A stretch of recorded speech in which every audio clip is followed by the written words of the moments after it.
In today's culture, nearly all aspects of children's lives are in some way influenced by sex. The more you learn what society is teaching your children, the more you will want to protect them from this harmful influence.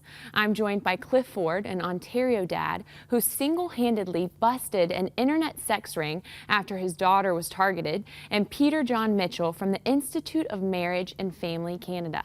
Thank you both so much for joining us today. Thanks, Cliff, before we get into your story, because it is so powerful and so strong, Peter, talk to us a little bit about what is the sexualization of teen culture? Yeah, well, sexualization is really, it's an outside influence, and it's also an internal aspect as well. So certainly the outside influence of a culture that is objectifying our young people in a way that's inappropriate and pressing a sexuality that's just developmentally not appropriate onto young people. But it's also expressed in another way, right? It's expressed in a way where a young person might try to find identity or meaning in a certain behavior, a sexual behavior that just isn't right, it isn't developmentally correct as well, and so it's very much this outward expression of self as well that's just misguided and just inappropriate in many ways, and we're finding that's happening earlier and earlier. We're finding that that age group between 8 and 12, that middle childhood, is disappearing before our eyes in many ways, and that's where we're seeing a lot of this ground being lost and a lot of things that are concerning us. Wow, 8 and 12. Cliff, your daughter, she was only 12 years old when she was targeted. That's correct, right? yeah. Tell us about that story, about how you kind of figured out what was going on. So it started last January of 2014. I was just finishing up work for the day, and I looked at my email on my phone and saw an inappropriate message targeted towards my daughter's email. Right, because email. I think this is so important that we discuss this. Your daughter was on the internet, and everything she does on the internet, right? It comes to your phone or your computer. Yeah, so part of the rules of our household was that if they wanted access to anything online, we had to have not only their usernames and passwords so that we could jump in if there was a problem, but we also had their emails mirrored to my phone so that I could just keep track of what was happening. Not reading every message that comes from their friends or family members, but if something seemed off, I could jump in and help out. Because it's not really about trust, it's more about the naivety of a child who's just young, who doesn't really know what they're getting into, correct? Yeah, and unfortunately there are those out there that will manipulate them so that they think they're doing the right thing by talking to somebody, and it turns out it's not even the person they think they're talking to.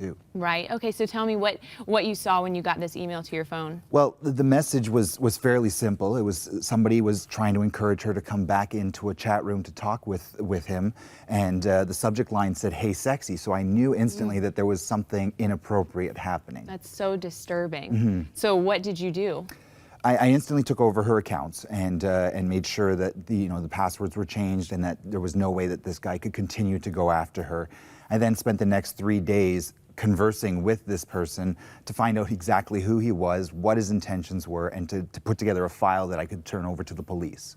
And you said kind of in your bio, he sent your daughter, but you received it very explicit photos. Photos and videos. Wow. Yeah, and he was trying to encourage her to do the same. It had started just prior to when I had gotten involved, and that was why he was encouraging her to come back onto the chat site. But even as I started conversing, he was pressing the issue of, please send me a picture, please send me a video, I'd like to see your body, inappropriate things for a 12-year-old to be exposed to. Absolutely. So you took this to the police, and what happened? Yeah, so I took it down to his local police once I discovered where he was from, and he was from the Ohio area. And his police then coordinated with local police here, and the two worked together to basically bring him in. As they arrested him, it uncovered a whole child pornography ring of individuals who were getting pictures and videos from kids and sharing it amongst themselves. Well, thankfully, you were able to step in and protect your daughter from this, but a lot of parents are not able to protect or don't even know that they should be protecting their kids from this. So, Peter, how can parents protect their children from getting caught in a situation like this? Well, I think Cliff has actually illustrated one of those important ways, and that's just moderating the media that kids are using and being familiar with it. There are studies that suggest that actually, if you understand yourself as a parent and you have thought out why do we have these certain pieces of media in the home and how we use them, you're more likely to keep the guidelines that you do set up. You're more likely to follow those guidelines, and you're bound to see better better results for that as well. And that's what the data shows us. So it is in a certain way holding some accountability there by creating some guidelines, and those conversations are going to change as your young person moves to preteen to adult, and how you're going to go about setting up those guidelines and inviting them in to help set up those together. But certainly making that clear, even writing it down can help in terms of having those guidelines so that we can refer back to those guidelines when something goes awry. And I think that one of the most important things is to feel comfortable to be able to talk about it, and for Cliff to be able to talk with his daughter about it and to say, what's going on here, and have that open conversation. That starts early. That starts long before the kids are into technology. It starts with the type of household, the type of home that we're creating, the warmth, the nurturing relationship, setting the guidelines, creating the right kind of relationship with our kids so that they will come to us. And even as they become older, into their teens, and it seems like they don't really want to talk to us, they actually desperately need us to listen to them and to affirm them. But also what's so important about that is parents have a huge role in their kids' lives, right? Absolutely, yeah. Peter, you said something like it's caught, not taught, right? That's right. Sexual attitudes tend to be caught more than taught. Certainly we have to have those conversations, but how we approach certain issues, how we view media and how we interact with that is always being watched and modeled, and that's an important one. Right, and we've been talking a lot about 50 Shades of Grey this entire month, and you know, sometimes hearing your mother say, I'm gonna go see, or watching your mom read the book or say, I'm gonna go see this movie, or, you know, things like that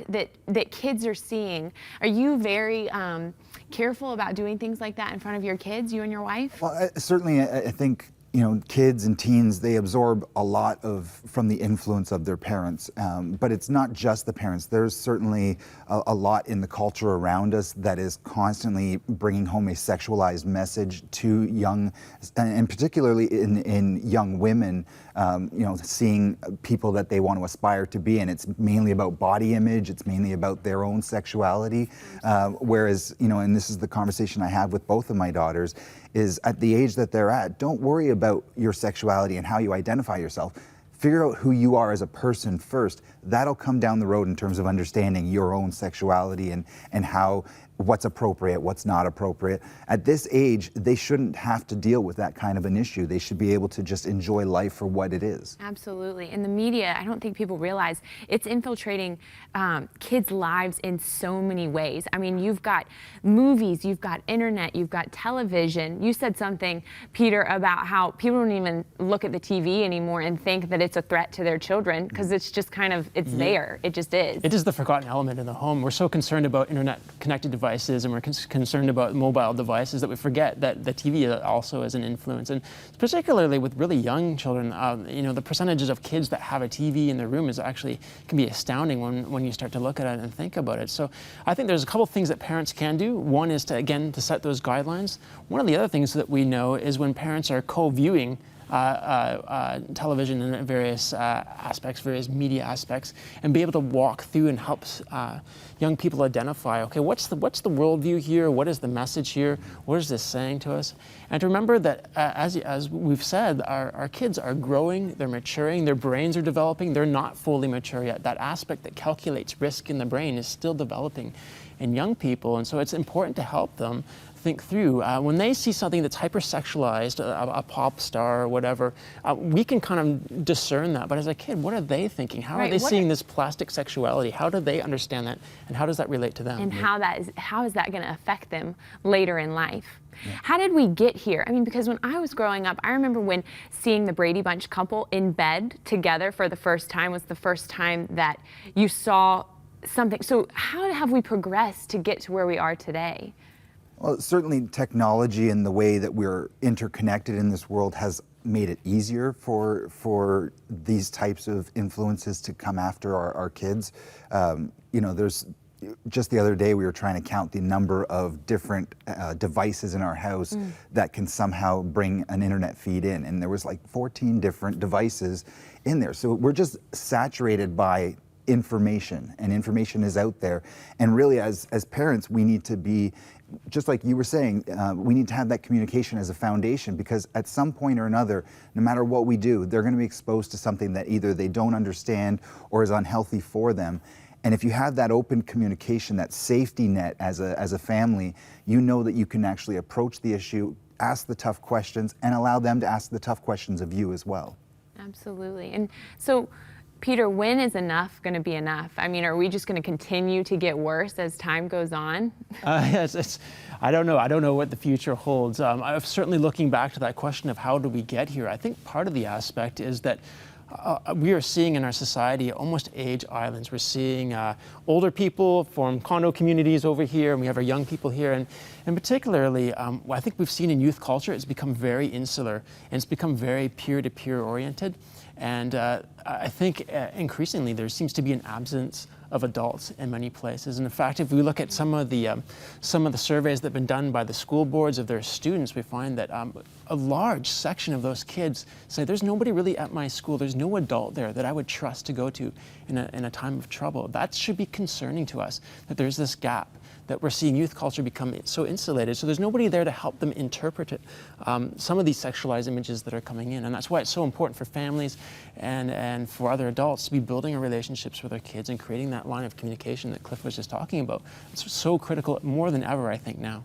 Absolutely. And really quickly before we have to go, you had mentioned something about social justice and kids wanting to get on board and kind of fight this if they actually understand the ramifications that it's having on their society. Explain that. Yeah, I think our kids are really wired, and we're seeing that among our young people now, to be really concerned about the world that they're in and to this real sense of justice. And so I think this is particularly an issue, the sexualization. I think the issue of pornography as well is a big issue. We're becoming I think we're understanding more and more that there's a connection between that trade and the human trafficking trade and sex trafficking as well, and that things that might look consensual aren't actually consensual. And I think if kids can kind of grasp this and understand that, I think they'll take it. They'll run with it. They will oppose it. It's just a matter of drawing these connections and helping them understand how these things are all related. And I think they'll step up. Absolutely. Well, I appreciate you both coming on. Cliff, thank you for sharing your Jana. story. And please be sure to talk to your kids about sex and talk to them and be in communication with them about the things in media that are infiltrating their minds, because there is so much that is influencing kids today.